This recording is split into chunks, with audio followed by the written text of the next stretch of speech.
Everyone welcome to UPSC पे चर्चा with विशाल। तो स्टार्ट करते हैं आज का लक्ष्मीकांत का लेक्चर, जो कि हम सेंटर एंड स्टेट रिलेशन देख रहे थे। तो उसका पार्ट 3 है ये, जिसमें हम जानेंगे grants in aid to the states, यानी कि जो ग्रांट्स दी जाती हैं स्टेट्स को। तो अगर आप देखें तो जो ये एक टैक्स शेयर होता है सेंटर एंड स्टेट के बीच में, मतलब जो सेंट्रल गवर्नमेंट जो उनको दे देती है, तो ये जो ग्रांट है ये मतलब इसके अलावा भी, मतलब जस्ट लाइक कि टैक्स से तो पैसा जाता ही है, बट इसके अलावा भी सेंटर जो वो पैसा रिलीज़ करता है स्टेट को।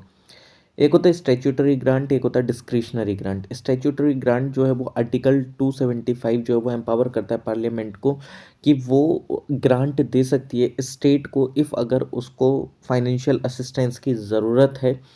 ऐसा हालांकि हर एक स्टेट को नहीं, जिस भी स्टेट को लगता है कि वो ज़रूरत है उसको, तो उसको स्टेट मतलब को उस स्टेट को जो सेंटर है वो पैसा दे सकता है। ठीक। और मतलब डिफरेंट अमाउंट ऑफ सम जो है वो फिक्स करा जाता है अलग अलग स्टेट के लिए। अब मान लीजिए जो उत्तर प्रदेश है वो ज़्यादा बड़ा स्टेट है, या गोवा देख लें तो वो ज़्यादा छोटा स्टेट है, तो उसके अकॉर्डिंग वो फिर वो देख लेता है कि किसको कितने रुपए की ज़रूरत है। और ये जो पैसा है ये आपका कंसोलिडेटेड फंड ऑफ इंडिया से निकलता है। आपको पता है ना, हमारे 3 फंड होते हैं, और वो जितने भी फंड है वो हम अभी आगे इन डिटेल भी पढ़ेंगे। ठीक। तो ऐसा समझ लो ये एक भारत सरकार का अकाउंट है जहाँ से ये पैसा निकलता है, जैसा आपका एक अकाउंट होता है उस तरीके से। ओके। और इस जनरल प्रोविज़न के अलावा जो कॉन्स्टिट्यूशन है वो और प्रोवाइड करता है कि स्पेसिफिक ग्रांट प्रमोट करने के लिए जो वेलफेयरिस्टिक अप्रोच को, जस्ट लाइक जैसे शेड्यूल ट्राइब के लिए कुछ भी एक वेलफेयर से रिलेटेड कुछ भी चीज़ चलानी है, या मतलब जो एडमिनिस्ट्रेशन करना है शेड्यूल एरिया का, तो उसके रिगार्डिंग में कुछ पैसा देना है, तो उनके लिए भी वो अलग से पैसा दे सकता है। जस्ट लाइक जैसे आसाम का जो स्टेट है उसको दिया जाता है। ठीक। और जो स्टेचुटरी ग्रांट है वो अंडर आर्टिकल 275 वो जर्नल एंड स्पेसिफिक दोनों के लिए है, बट वो रिकमेंडेशन किसके बेसिस पे आता है? फाइनेंस कमीशन जो भी रिकमेंडेशन देता है उसके बेसिस पे उसको वो पैसा चला जाता है। ठीक। फिर आता है डिस्क्रिशनरी ग्रांट, आर्टिकल 282 जो कि एम्पावर करता है सेंटर एंड स्टेट को कि वो ग्रांट दे सकता है एक पब्लिक पर्पसेस के लिए, even if it is not within their respective legislative competence under this provision center may grant to the state, यानी कि if अगर वो उनकी legislative कॉम्पिटेंस के अंडर भी नहीं है तो वो तब भी जो सेंटर है वो उसको ग्रांट दे सकता है। इन ग्रांट्स को डिस्क्रिशनरी ग्रांट कहा जाता है, यानी कि एक तरीके से समझ लो वो उसके ऊपर है, वो जिसको पैसा देना चाहे वो उसको दे सकता है, नहीं देना चाहे नहीं दे सकता है। इसके पीछे रीज़न क्या है कि सेंटर जो है वो किसी भी ऑब्लिगेशन में नहीं होता है ये जो ग्रांट देने के लिए। ठीक। और वो सारा उसके पास जो मैटर वो डिस्क्रिशनरी है, वो चाहे तो दे सकता है, नहीं चाहे तो नहीं भी दे सकता है। और इसका बेसिकली पर्पस क्या होता है कि हेल्प करना है स्टेट को फाइनेंशियली, जिससे कि वो फुलफिल कर सके अपने जो भी प्लान है या जो टारगेट है। और एक मतलब इन्फ्लुएंस भी कर देते हैं कई बार सेंटर जो है, कुछ लेवरेज भी दे देता है। ठीक। और कोऑर्डिनेशन भी दिखाता है ये, जिससे कि वो एक बेहतर वे में नेशनल प्लान जो है उसको एक लेके चला जा सके। इसके अलावा भी कुछ अदर ग्रांट्स जो हैं जस्ट लाइक जैसे जो कॉन्स्टिट्यूशन वो प्रोवाइड करता है। एक तीसरे टाइप का ग्रांट इन एड, बट वो टेम्परेरी पीरियड के लिए होता है। ये जो प्रोविज़न है वो बनाया गया था एक्सपोर्ट ड्यूटीज़, जस्ट लाइक जैसे जूट एंड जूट प्रोडक्ट्स पे state of Assam, Bihar, Orissa and West Bengal के लिए। ठीक। ये जो ग्रांट हैं वो दिए जाते हैं लगभग 10 साल के लिए, जब से ये आ जाते हैं एक तरीके से। ठीक। और ये जो सम है वो चार्ज होता है, ऑब्वियसली बात है कंसोलिडेटेड फंड ऑफ इंडिया पे ही चार्ज होगा। और ये रिकमेंडेशन क्या लगता है, वही फाइनेंस कमीशन के रिकमेंडेशन के बेसिस पे ही होता है। ओके। चलिए नेक्स्ट देखते हैं, GST, goods and service tax council. तो एक स्मूथ एंड एफिशिएंट एडमिनिस्ट्रेशन हो जीएसटी का, एक कोऑपरेशन अच्छा बने, एक कोऑर्डिनेशन अच्छा रहे सेंटर एंड स्टेट के बीच में, तो उसके लिए एक जीएसटी काउंसिल है और ये फैसिलिटेट करता है कंसल्टेशन प्रोसेस। अगर आप देखेंगे तो 101 अमेंडमेंट जो एक्ट था 2016 का, उसने प्रोवाइड करा क्या कि इस्टेब्लिशमेंट होगा जीएसटी काउंसिल का, ठीक। और जो आर्टिकल 279A है वो एम्पावर करता है प्रेसिडेंट को कि वो बना सकता है इस जीएसटी काउंसिल एक ऑर्डर के थ्रू, और ये जो काउंसिल है वो जॉइंट फोरम है सेंटर एंड स्टेट का। इसके ये जो है मतलब ये रिकमेंडेशन बनाता है सेंटर एंड स्टेट का किन किन मैटर्स पे, जस्ट लाइक जैसे टैक्सेस को लेकर, सेस सरचार्ज को लेकर जो सेंटर के द्वारा लगाया जाता है या स्टेट के द्वारा या लोकल बॉडीज़ के द्वारा, और कुछ जो भी टैक्स मर्ज करे जाएं जीएसटी के अंदर में, ठीक, वो सारी चीज़ें। और जीएसटी जो कि सब्जेक्ट जो गुड्स एंड सर्विसेज जो कि सब्जेक्ट टू जीएसटी हैं या जो एग्जाम्प्ट रखे गए हैं जीएसटी से, तो वो सारी चीज़ें मीटिंग होती है एक तरीके से। एक मॉडल जीएसटी लॉ लाया जाता है, principles of levy, appointment of GST levied on supply, apportionment, ठीक, मतलब किस तरीके से इंटर ट्रेड कॉमर्स को लेके चलना है, किस तरीके से क्या चीज़ें गवर्न करी जाएंगी, कौन सा लॉ लाने की ज़रूरत है, तो वो सारी चीज़ें। एक थ्रेशोल्ड लिमिट कितनी है टर्नओवर, वो वाली चीज़ें, मतलब उसको उससे बाहर रखना है जीएसटी को। या रेट्स जो कि include the rates including floor rates with bands of GST, या कोई भी एक स्पेशल रेट या रेट फॉर स्पेसिफाइड पीरियड जो कि रेज करा जाए। एडिशनल रिसोर्सेज एक नेचुरल कैलेमिटी के टाइम पे या डिजास्टर के टाइम पे, ठीक। फाइनेंस कमीशन देखते हैं, जो जो आर्टिकल 280 को प्रोवाइड करता है एक फाइनेंस कमीशन, जो कि एक क्वासी जुडिशियल बॉडी है जो कि कॉन्स्टिट्यूट करी गई है प्रेसिडेंट के द्वारा, मतलब प्रेसिडेंट के द्वारा ही बनाया जाता है हर 5 साल के बाद, ठीक, हर 5 साल में ही फाइनेंस कमीशन बनता है। और आर्टिकल 280 में ही मेंशन है, ये क्या करता है, ये रिकमेंडेशन देता है प्रेसिडेंट को किस मैटर पे, कि किस तरीके से डिस्ट्रीब्यूशन होगा टैक्सेस का सेंटर एंड स्टेट के बीच में, और एलोकेशन किस तरीके से होगा जो टैक्स है उसका। और ये और क्या बताता है आपको कि ग्रांट इन एड जो स्टेट को दी जाएगी सेंटर के द्वारा, जो कि कंसोलिडेटेड फंड ऑफ इंडिया से निकाल के वो किस तरीके से दी जाएगी, कितना अमाउंट दे जाएगा कितना नहीं, ये मेजर्स लेकर आता है ऑगमेंट करने के लिए consolidated fund of a state, जिससे कि वो सप्लीमेंट कर सके रिसोर्सेज को पंचायत के लिए, म्यूनसिपैलिटीज़ के लिए, किस बेसिस पे, जो कि रिकमेंडेशन बनाई जाती है स्टेट फाइनेंस कमीशन के बेसिस पे, ठीक। और ये क्या करता है, कोई भी अदर मैटर जो कि रेफ़र करा गया है प्रेसिडेंट के द्वारा वही फाइनेंस के रिगार्डिंग में, तो उसके ऊपर मीटिंग मतलब पूरी रिपोर्ट तैयार करते हैं। 1960 तक जो कमीशन था वो सजेस्ट करता था कि जो अमाउंट पे करी जाए state of Assam, Bihar, Orissa and West Bengal के लिए, वह असाइनमेंट किस शेयर पर होता था, जो भी कोई नेट प्रोसीड जो भी नेट प्रोसीड होता था हर साल में एक्सपोर्ट ड्यूटी का, जूट एंड जूट प्रोडक्ट्स के रिगार्डिंग में, ठीक। जो कॉन्स्टिट्यूशन है वो एनविसेस करता है कि जो फाइनेंस कमीशन है वो बैलेंसिंग व्हील है फिस्कल फेडरलिज्म का भारत के अंदर में। Protection of the states interest, मतलब स्टेट के इंटरेस्ट को प्रोटेक्ट करने के लिए फाइनेंशियल मैटर में, तो जो कॉन्स्टिट्यूशन है उसने कुछ बिल्स भी इंट्रोड्यूस करे हैं, ठीक, मतलब कुछ बिल्स भी इंट्रोड्यूस करे जा सकते हैं पार्लियामेंट में, बट किसकी रिकमेंडेशन पे, प्रेसिडेंट की रिकमेंडेशन पे करे जा सकते हैं। कोई भी बिल अगर इम्पोज करे या वेरी करे कोई भी टैक्स को या ड्यूटी को जिसमें स्टेट्स का इंटरेस्ट हो, या कोई भी बिल जो कि बताता है meaning of the expressions just like agriculture income, जो कि डिफाइन करी जाती है एक पर्पस के लिए, इनेक्टमेंट करने के लिए, इंडियन इनकम टैक्स, या कोई भी बिल जो कि इफेक्ट करता है प्रिंसिपल्स जिस पे जो मनी है और मतलब वो डिस्ट्रीब्यूटेबल है स्टेट्स को, या कोई भी बिल जो कि इम्पोज करता है कोई भी सरचार्ज और कोई भी एनी स्पेसिफाइड ड्यूटी या tax for the purpose of the centre. और जो एक्सप्रेशन है टैक्स और ड्यूटी जिसमें स्टेट जो इंटरेस्टेड है, इसका मतलब क्या है कि कोई भी टैक्स और ड्यूटी जो कि होल या पार्ट उसका नेट प्रोसीड का वो असाइंड है किसी एक स्टेट को, या कोई भी टैक्स और ड्यूटी जो कि बाय रेफरेंस जो कि to the net proceed pair of sums are for the time being payable, जो कि पेएबल होते हैं कहाँ से, कंसोलिडेटेड फंड ऑफ इंडिया से किसी भी स्टेट को, ठीक। जो फ्रेज़ है नेट प्रोसीड्स का, इसका मतलब क्या है कि जो कोई भी टैक्स है या ड्यूटी है माइनस जो भी टैक्स कलेक्शन करा गया है, या कोई भी नेट प्रोसीड किसी भी टैक्स की और ड्यूटी की किसी भी एरिया में जो कि एस्कर्टेड है सर्टिफाई करी गई है कैग के द्वारा, तो वो जो सर्टिफिकेट है वो फाइनल होता है, ठीक। Borrowing by the centre and the state, यानी कि जो कोई भी कॉन्स्टिट्यूशन है, मतलब जो भी कॉन्स्टिट्यूशन है वो बना सकता है फॉलोइंग प्रोविज़न किसके रिगार्डिंग में, बोरोइंग के रिगार्डिंग में पावर जो कि सेंटर एंड स्टेट की। जो सेंट्रल गवर्नमेंट है वो बोरो कर सकती है आइदर मतलब विद इन इंडिया या आउटसाइड, जो भी सिक्योरिटी है कंसोलिडेटेड फंड ऑफ इंडिया की, और गारंटी कर सकती है, बट जो कोई भी लिमिट फिक्स करी है पार्लियामेंट के द्वारा उसके अकॉर्डिंग ही, ठीक। और कोई भी लॉ इसके रिगार्डिंग में इनेक्ट नहीं करा गया है, मतलब बाय द पार्लियामेंट। सिमिलरली कोई भी स्टेट बोरो कर सकती है भारत के अंदर, हालांकि बाहर से नहीं कर सकते हैं। और सिक्योरिटी क्या है, वही अपना जो कंसोलिडेटेड फंड ऑफ स्टेट होता है वहाँ उसके ऊपर पे, मतलब जस्ट लाइक कि हाँ हम यहाँ से पैसे दे देंगे, मतलब वो कुल मिला के उधारी ले सकता है गारंटी दे के, ठीक। बट वही है कि जो लिमिट है वो फिक्स करी गई है लेजिस्लेचर ऑफ द स्टेट के द्वारा, ठीक। जो भी स्टेट लेजिस्लेचर के द्वारा लिमिट फिक्स है।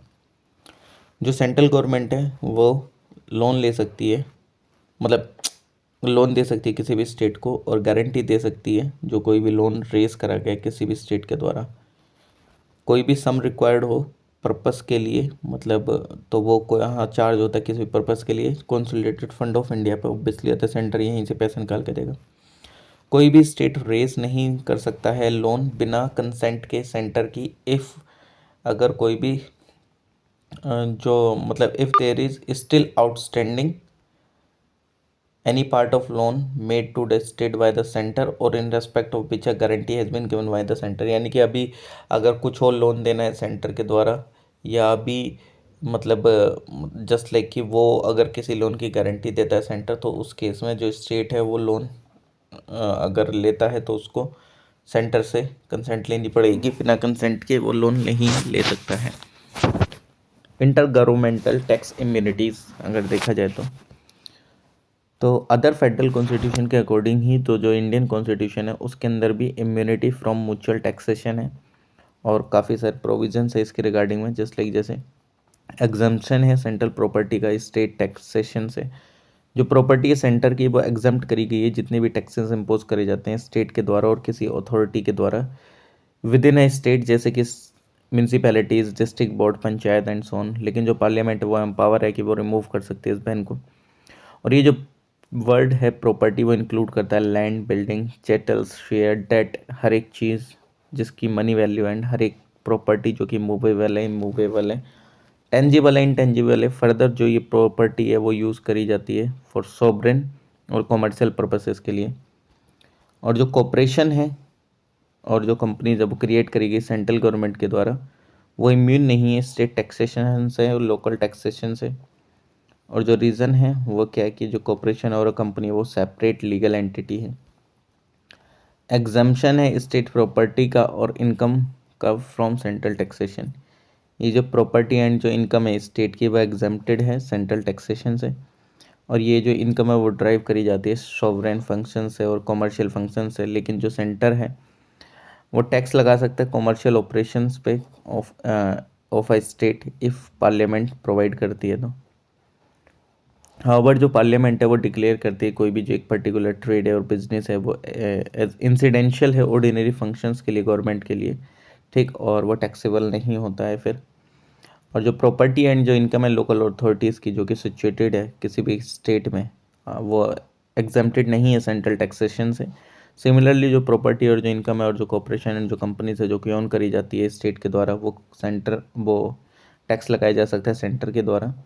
और जो सुप्रीम कोर्ट है इन एन एडवाइजरी ओपिनियन 1963 उसने बोला था कि जो इम्यूनिटी ग्रांटेड है स्टेट को इन रेस्पेक्ट ऑफ कि central taxation does not extend, मतलब वो एक्सटेंड नहीं हो सकता है जो भी ड्यूटीज़ हैं कस्टम और ड्यूटीज़ ऑफ एक्साइज हैं, ठीक, उस पर। मतलब जस्ट लाइक दूसरे शब्दों में कहा जाए तो सेंटर है वो इम्पोज कर सकता है कस्टम ड्यूटी गुड्स पे जो कि इंपोर्ट और एक्सपोर्ट करी गई है स्टेट के द्वारा, और एक्साइज ड्यूटी भी कर सकता है जो कि गुड्स प्रोड्यूस और मैन्युफैक्चर करे गए हैं स्टेट के द्वारा, ठीक।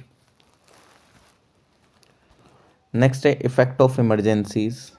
जो सेंटर स्टेट फाइनेंशियल इमरजेंसी है नॉर्मल टाइम में, जैसे कि हमने डिस्क्राइब भी कर रही थी ऊपर, तो उसमें कुछ चेंजेस भी होते हैं जस्ट लाइक है नेशनल इमरजेंसी के समय क्या होता है कि जिस टाइम पे प्रोक्लेमेशन करी जाती है नेशनल इमरजेंसी आर्टिकल 352 का इस्तेमाल करके, तो जो प्रेसिडेंट है वो मॉडिफाई कर सकता है कॉन्स्टिट्यूशनल डिस्ट्रीब्यूशन रेवेन्यू का सेंटर एंड स्टेट के बीच में। इसका मतलब क्या है कि जो प्रेसिडेंट है वो या तो रिड्यूस कर सकता है, कैंसिल कर सकता है फाइनेंसेस का ट्रांसफ़र, चाहे वो टैक्स का शेयरिंग हो या ग्रांट्स इन एड हो सेंटर के द्वारा स्टेट को।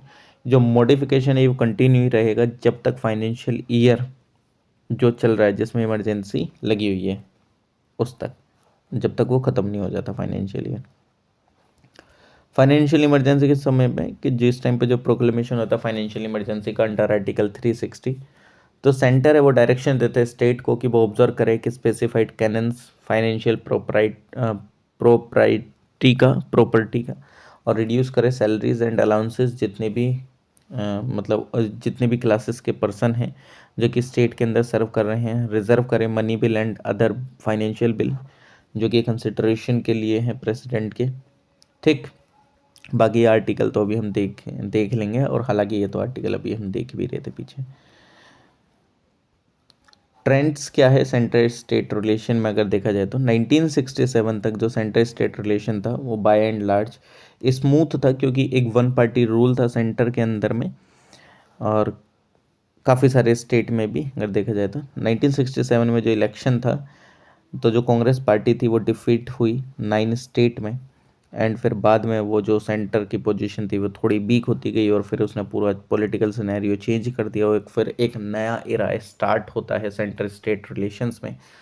जो नॉन कांग्रेस गवर्नमेंट थी स्टेट्स के अंदर में उन्होंने अपोज करा ये जो सेंट्रलाइजेशन हो रहा था इस चीज़ का, इंटरवेंशन करा, और मतलब चीज़ों को अपोज करना स्टार्ट करा कि जो सेंट्रल गवर्नमेंट वो इंटरवीन कर रही है। उन्होंने काफ़ी सारे इशूज़ रेस करे स्टेट ऑटोनॉमी के रिगार्डिंग, और डिमांड करी काफ़ी ज़्यादा power and financial resources state के लिए, और इसकी वजह से काफ़ी ज़्यादा कॉन्फ्लिक्ट भी हुए सेंटर एंड स्टेट रिलेशंस में।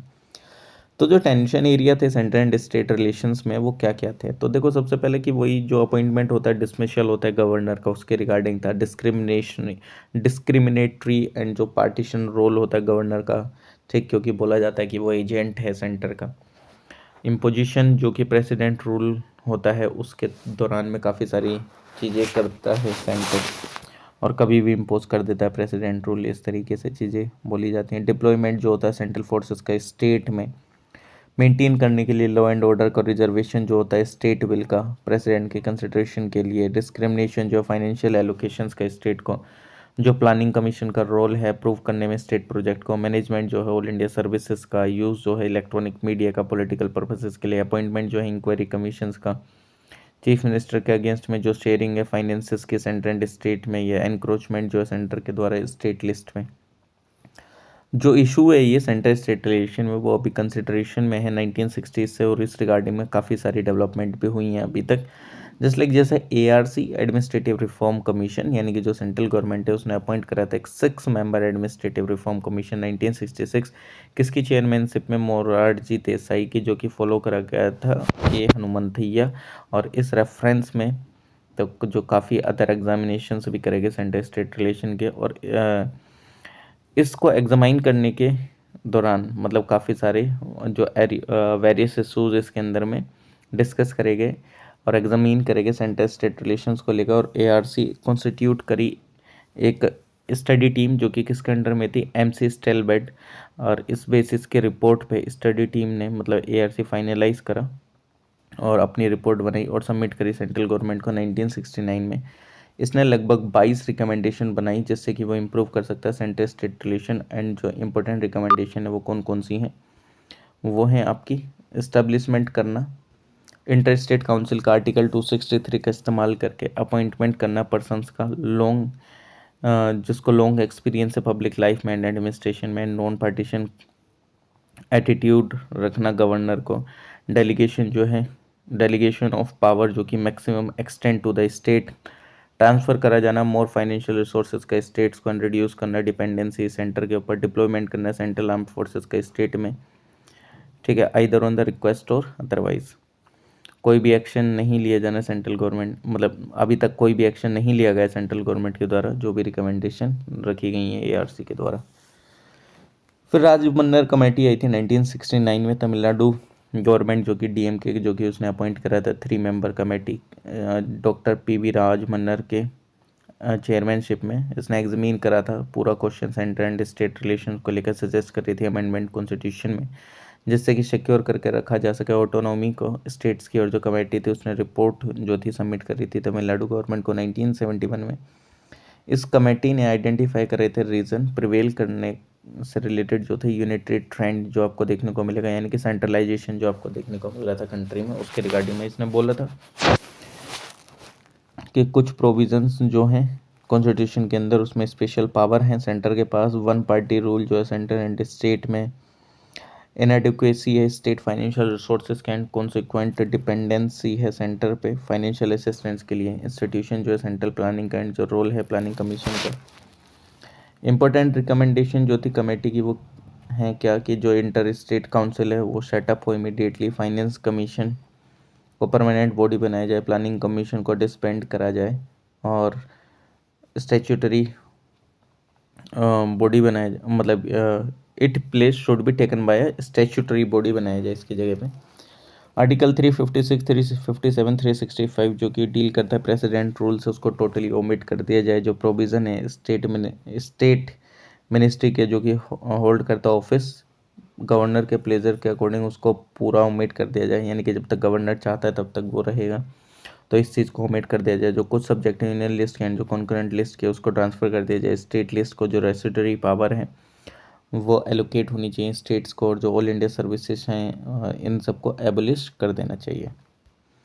जो सेंट्रल गवर्नमेंट है उसने कम्प्लीटली इग्नोर करा रिकमेंडेशन राजभंडार कमेटी की।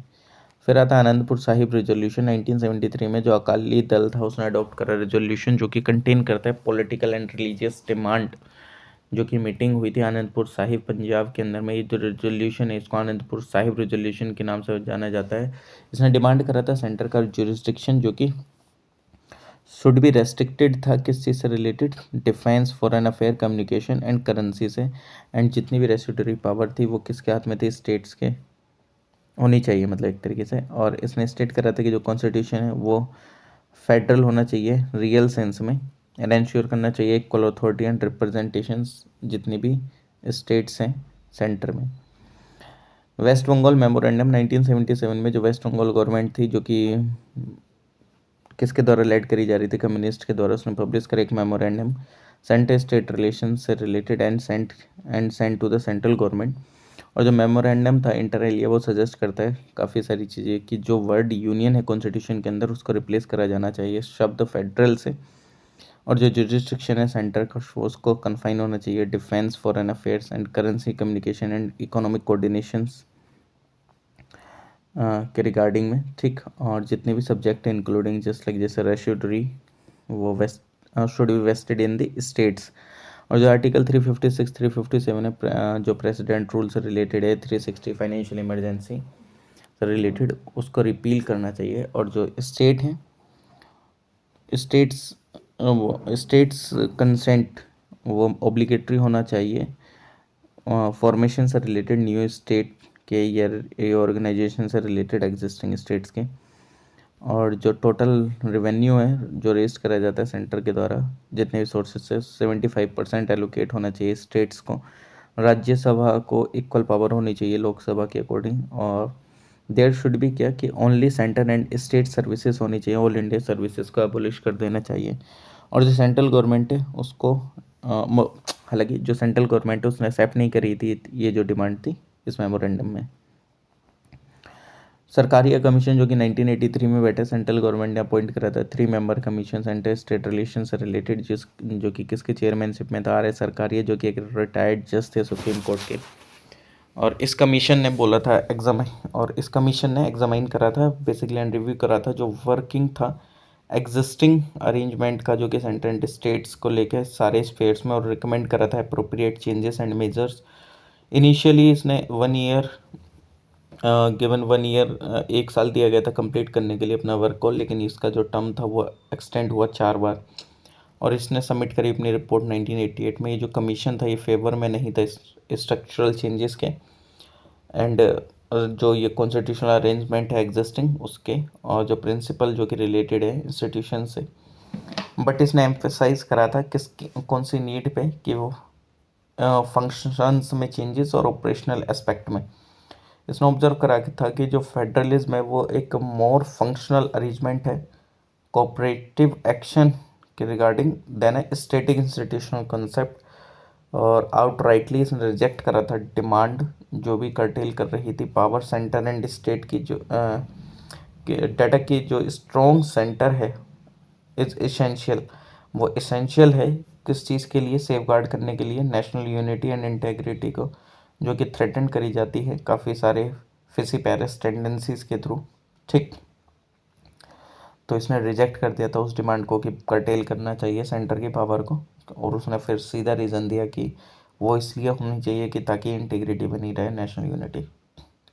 हाउवर इसने बोला था कि इसने इक्वेट नहीं करा था कि जो स्ट्रॉन्ग सेंटर है सेंट्रलाइजेशन पावर के साथ, इसने ऑब्जर्व करा था कि ओवर सेंट्रलाइजेशन नहीं होना चाहिए। ओवर सेंट्रलाइजेशन क्या करता है, वो ब्लड प्रेशर बढ़ा देता है फिर सेंटर में, और फिर एनीमिया जैसी चीज़ें हो जाती हैं। और जो कमीशन है उसने 247 रिकमेंडेशन दी थी सेंटर स्टेट रिलेशंस को इम्प्रूव करने के लिए। कुछ इंपॉर्टेंट रिकमेंडेशंस हैं जैसे कि जो एक परमानेंट इंटर स्टेट काउंसिल होना चाहिए, जो कि inter governmental council should be set up under article 263। Article 356 जो कि प्रेसिडेंट रूल से रिलेटेड है, वो should be used very sparingly और एक्सट्रीम केसेस में यूज़ होना चाहिए, एक लास्ट रिजॉर्ट की तरह, जिस टाइम पे सारे ऑल्टरनेटिव फेल हो जाएं।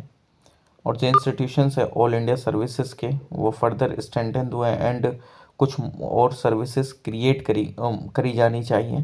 ठीक, और जो रेसिडरी पावर है टैक्सेशन की, वो कंटिन्यू होनी चाहिए, मतलब कंटिन्यू रहनी चाहिए पार्लियामेंट के साथ, लेकिन जो अदर रेसिडरी पावर है वो प्लेस्ड होनी चाहिए कॉन्करेंट लिस्ट में।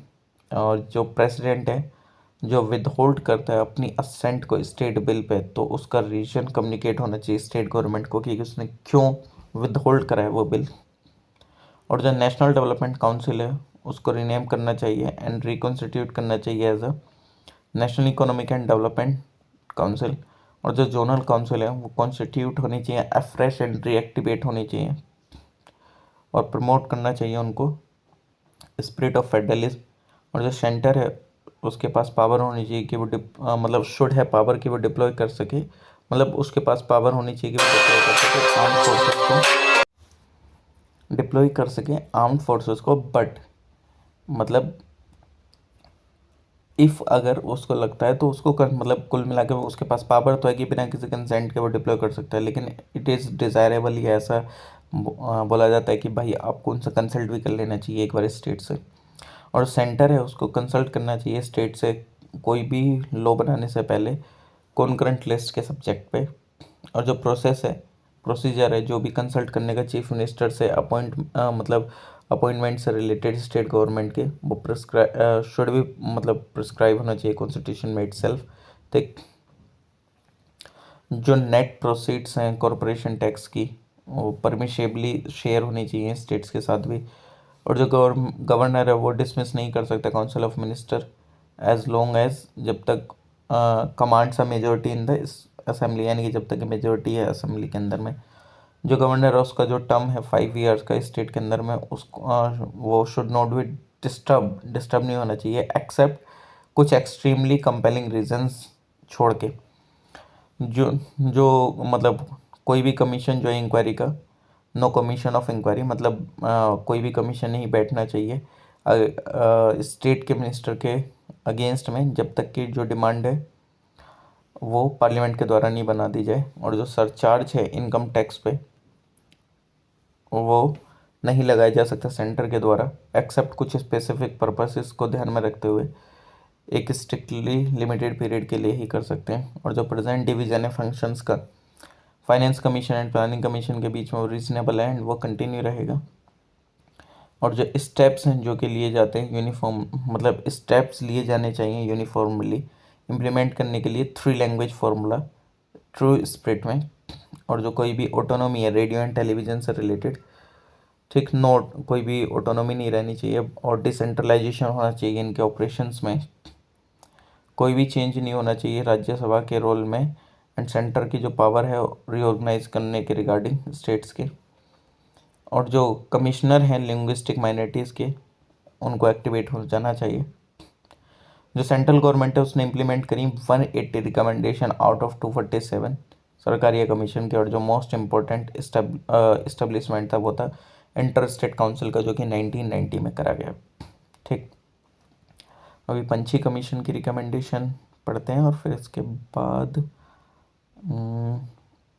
पंछी कमीशन की काफ़ी अच्छी रिकमेंडेशन है और ठीक ठाक रिकमेंडेशन है इसकी। इसके बाद शायद ये फिनिश हो जाएगा, हाँ इसके बाद फिनिश हो जाएगा। पंछी कमीशन की रिकमेंडेशन देख लेते हैं, लास्ट बचा ये चैप्टर फिनिश। सेकंड कमीशन जो कि सेंट्रल एंड स्टेट रिलेशन से इसके ऊपर बैठा, वो था अप्रैल 2007 में किसकी चेयरमैनशिप में, मदन मोहन पंछी जो कि former chief justice of India थे। इन्होंने देखा सेंट्रल स्टेट रिलेशंस के इशूज़ को और काफ़ी सारे चेंजेस वगैरह भी बताए। ओके, तो देखते हैं जो कुछ भी इन्होंने कमीशंस ने जो कि टर्म ऑफ रेफरेंस वगैरह दिए वो इस प्रकार है कि जो कमीशन है उसको द कमीशन वाज रिक्वायर्ड, और उसने एग्जामिन करा एंड रिव्यू करा वर्किंग एग्जिस्टिंग अरेंजमेंट का जो कि यूनाइटेड स्टेट्स से रिलेटेड थे as per constitution of India, और जो हेल्थी प्रेसिडेंट थे जो कि बीइंग फॉलोड, और वेरियस प्रोनाउंसमेंट आपको कोर्ट्स का किस रिगार्ड में, पावर के रिगार्ड में, फंक्शंस के, रेस्पॉन्सिबिलिटीज़ के हर एक स्फेयर में उसने चीज़ों को देखा, चाहे कोई भी हो, रोल ऑफ गवर्नर और emergency provision, financial relation, economic, social, panchayat raj institution, सारी चीज़ें, और रिकमेंड करे कुछ चेंजेस एंड कुछ मेजर्स, ठीक, जो कि अप्रोप्रिएट हैं। ओके, और एग्जामाइन करा एंड रिव्यू करा जो वर्किंग है एग्जिस्टिंग अरेंजमेंट की यूनाइटेड स्टेट्स के बीच में, रिकमेंडेशन बनाई एंड जो मेजर्स थे जो भी चेंजेस वगैरह के रिगार्डिंग वो चेंजेस भी करे, ठीक, चाहे सोशल एंड इकोनॉमिक डेवलपमेंट को देखते हुए। और अगर आप देखेंगे जो रिकमेंडेशन थी उसने मतलब एड्रेस भी करा ये जो ग्रोइंग चैलेंजेस देखने को मिल रहे थे, एक बेहतर गुड गवर्नेंस करने के लिए, प्रमोट करने के लिए वेलफेयर पीपल का, और स्ट्रेंथन करने के लिए यूनिटी का एंड इंटेग्रिटी कंट्री का, ठीक, और पॉवर्टी एलिवेट वगैरह करने के लिए, रैपिड इकोनॉमिक ग्रोथ करने के लिए एक स्टेट की। और जिस टाइम पे वो एग्जामिन कर रहा था उसने कुछ रिकमेंडेशन भी बनाए, ठीक, और मेकिंग इट्स रिकमेंडेशन जितने भी जो कमीशंस थे particularly but no the commission was required to have particularly regard but not limit its mandate to the following। okay, जो रोल एंड रिस्पॉन्सिबिलिटी है जुरिस्डिक्शन के, जो सेंटर की स्टेट की, एक मेजर एंड प्रोलॉन्ग आउटब्रेक के दौरान जो कि कम्युनल वायलेंस हो जाता है, कास्ट वायलेशन वायलेंस हो जाता है, या कोई अदर सोशल कॉन्फ्लिक्ट हो जाती है, तो वहाँ पे एक मतलब इस समय पे क्या करना चाहिए, ठीक, इस समय पे आपको एक कमीशन की रिक्वायरमेंट होती है, ठीक, जैसे इसने बोला ना कि कुछ कमीशंस भी बनाने चाहिए।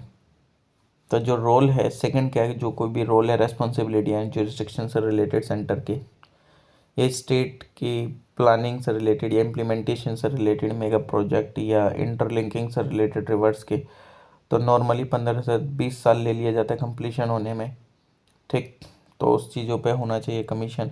ये जो कोई भी रोल एंड रेस्पॉन्सिबिलिटी है जुरिस्डिक्शन से रिलेटेड, इवोल्यूशन ऑफ पावर से रिलेटेड, पंचायती राज इंस्टीट्यूशन की ऑटोनॉमी से रिलेटेड, लोकल बॉडीज से रिलेटेड, ऑटोनॉमीज बॉडीज से रिलेटेड जो कि 6th शेड्यूल में है कॉन्स्टिट्यूशन के, तो वहाँ पे होना चाहिए एक स्पेसिफाइड पीरियड के लिए कमीशन टाइप से, ठीक, या कोई भी रोल या रेस्पॉन्सिबिलिटी जो जुरिस्डिक्शन जो कि सेंटर एंड स्टेट की है, प्रमोट करने के लिए consultant practice, independent planning and budgeting district level पे।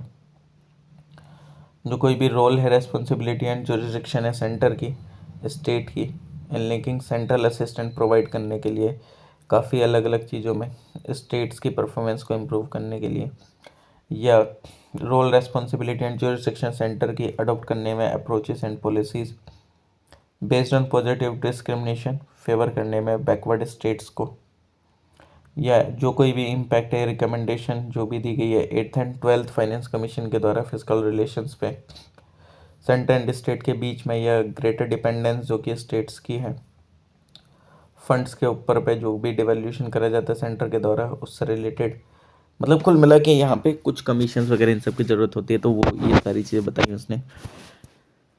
कि नीड या रिलेवेंस सेपरेट टैक्स से रिलेटेड है, प्रोडक्शन या सेल्स ऑफ गुड्स से रिलेटेड, या सब्सिक्वेंट इंट्रोडक्शन करना है आपको वैल्यू एडेड टैक्स रिजीम का उस समय पे, या कोई भी एक नीड है फ्रीइंग करने पे इंटरस्टेट ट्रेड को और इस्टेब्लिश करने के लिए यूनिफाइड इंटेग्रेटेड डोमेस्टिक मार्केट को, इन कंटेक्स्ट की जो रिलेक्टेंस है स्टेट गवर्नमेंट का भी अडॉप्ट करे रिलेवेंट सरकार, या कमीशन रिकमेंडेशन जो कि चैप्टर 18 में उसकी रिपोर्ट में है, उसके रिगार्डिंग आप बना सकते हैं और रिव्यू कर सकते हैं कमीशन बना के चीज़ों को, या कोई भी नीड है सेटिंग अप करने के लिए सेंट्रल लॉ एनफोर्समेंट एजेंसी की जो कि एम्पावर करे सुमोटो इन्वेस्टिगेशन क्राइम्स की खासकर, ओके, या कोई भी जो फिजिबिलिटी है सपोर्ट करने के लिए लेजिस्लेचर अंडर आर्टिकल 355, ठीक है,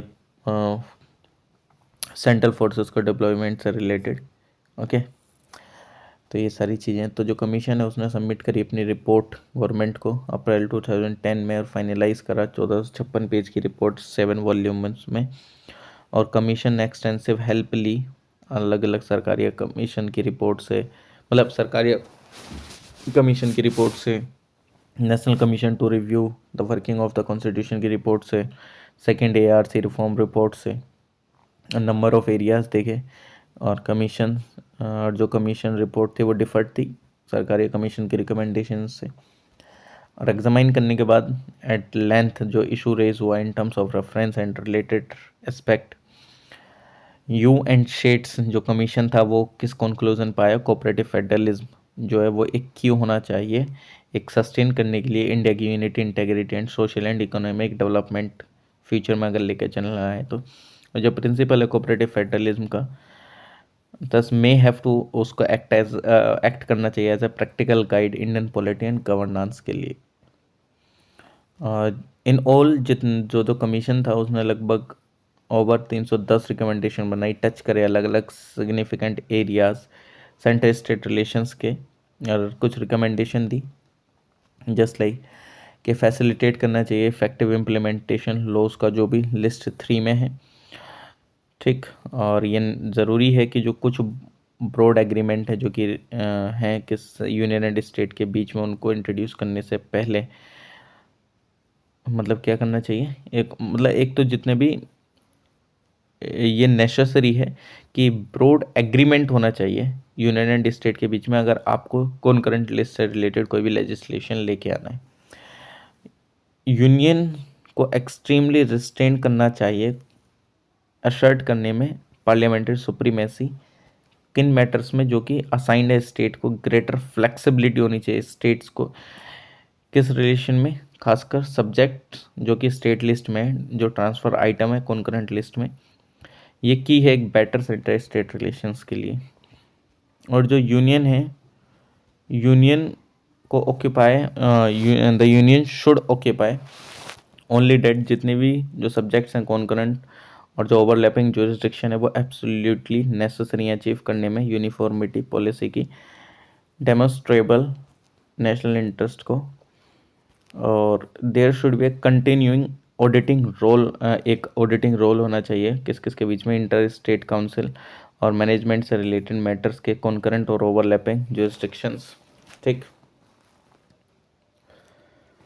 और जो पीरियड है 6 मंथ का प्रिस्क्राइब्ड आर्टिकल 201 में स्टेट लेजिस्लेचर के regarding for state legislature to act, जिस टाइम पे जो बिल है वो रिटर्न कर दिया जाता है प्रेसिडेंट के द्वारा, वो एप्लीकेबल होना चाहिए प्रेसिडेंट पर, can be made applicable for the president also to decide on assenting और विद होल्डिंग असेंट जो है स्टेट बिल की रिजर्व जो करा गया कंसिडरेशन के लिए प्रेसिडेंट के, ठीक।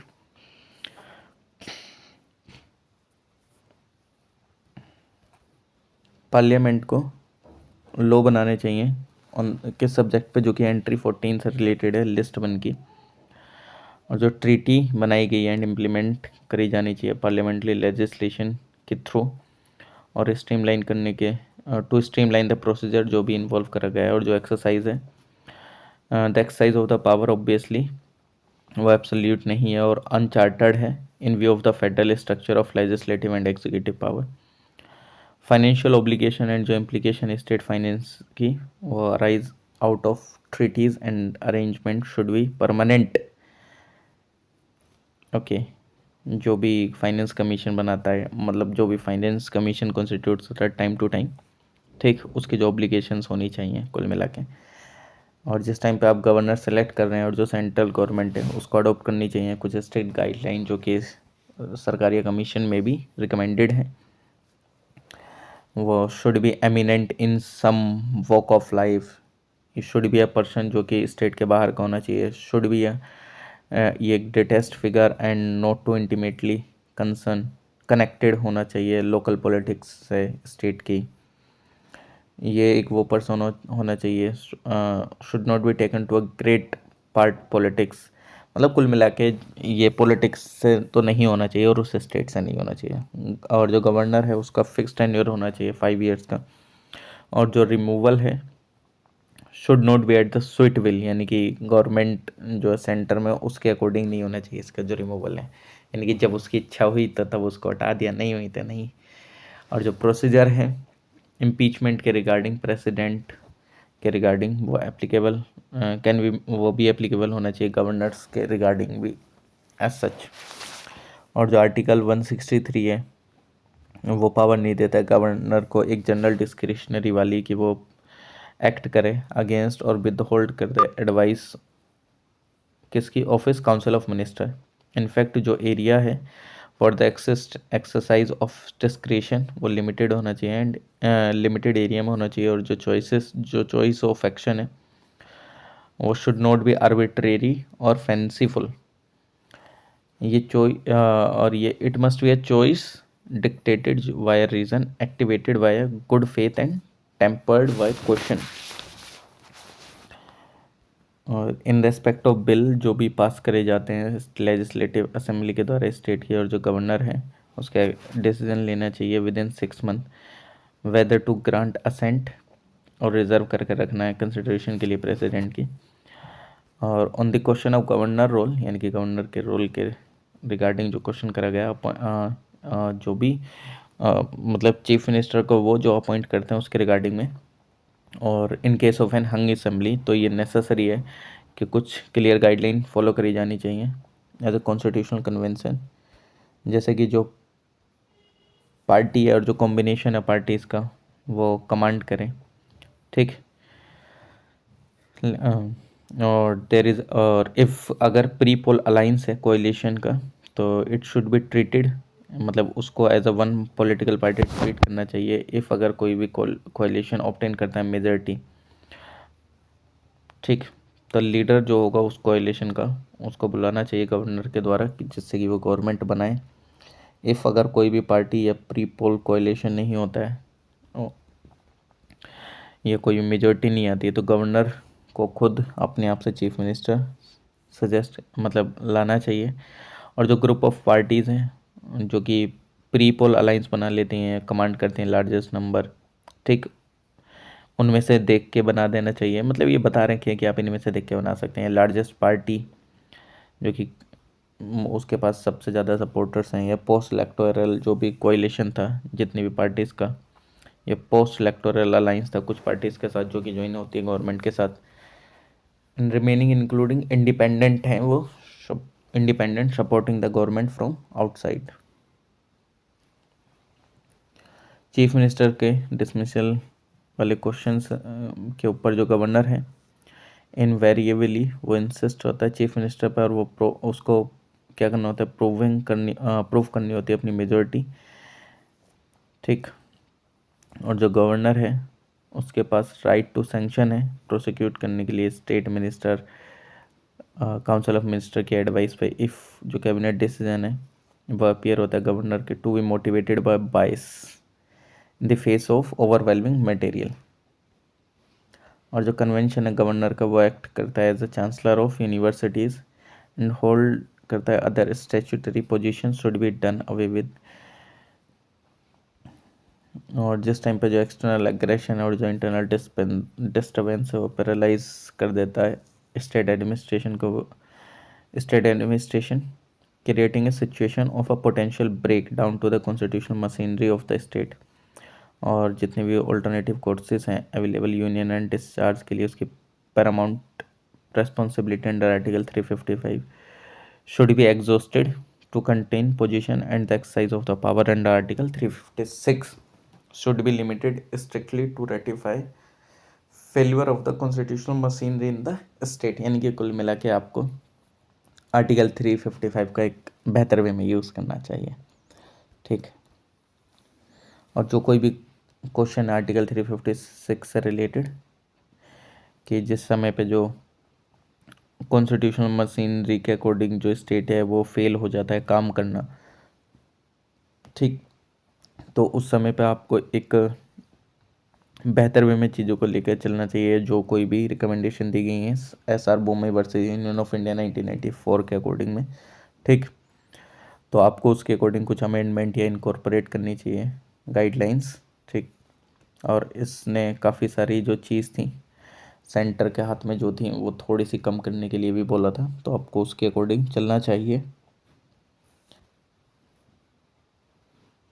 स्ट्रिक्ट पैरामीटर्स के रिगार्डिंग उसने बताया कि जो भी आर्टिकल 352 356 के रिगार्डिंग है भाई लास्ट रिजॉर्ट हो तभी इसको इम्प्लीमेंट करो, वरना अपनी चीज़ों को थोपने के लिए इस तरीके से चीज़ों को इम्प्लीमेंट मत करो। ठीक, सुइटेबल अमेंडमेंट्स बताए 263 में। ओके, एक credible powerful and fair mechanism होना चाहिए इफ़ अगर आप inter state and centre state differences को रिजॉल्व कर रहे हैं तो जोनल काउंसिल को कम से कम मिलना चाहिए 1 साल में 2 बार। जो भी एजेंडा प्रपोज करा गया स्टेट के द्वारा उसको एक बेहतर वे में डील करना चाहिए और मैक्सिमाइज करना चाहिए कोऑर्डिनेशन को। ठीक, और जो एम्पावर कमेटी है फाइनेंस मिनिस्टर्स की स्टेट के वो सक्सेसफुली एक कोऑर्डिनेशन बैठाए फिस्कल मैटर्स पे खासकर।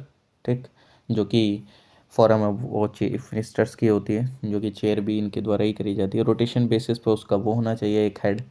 ठीक, जितनी भी ऑल इंडिया सर्विसेज हैं जस्ट लाइक वो क्रिएट होनी चाहिए अलग अलग सेक्टर्स में भी, हेल्थ एजुकेशन इंजीनियरिंग जुडिशरी वाले में भी।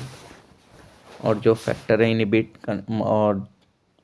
इनिबेटिंग कंपोजिशन एंड जो फंक्शनिंग है सेकंड चैम्बर की और जो रिप्रेजेंटेटिव फोरम स्टेट की वो रिमूव होनी चाहिए और मॉडिफाई होनी चाहिए इफ़ रिक्वायर होती है तो कॉन्स्टिट्यूशनल प्रोविज़न के अकॉर्डिंग। बैलेंस ऑफ पावर होना चाहिए भाई साहब। ठीक है, ऐसा नहीं कि कोई भी कितनी पावर का इस्तेमाल कर रहा है। स्कोप होना चाहिए डिवोल्यूशन से रिलेटेड पावर का लोकल बॉडीज़ के। ठीक, उनको भी ठीक ठाक पावर दो, ऐसा नहीं है कि उनकी पावर भी लेके बैठे हो। जितने भी फ्यूचर सेंट्रल लेजिस्लेशन है उसमें इन्वॉल्व होना चाहिए स्टेट का इन्वॉल्वमेंट भी, कि खुद से खुद ही नहीं लेके आओ।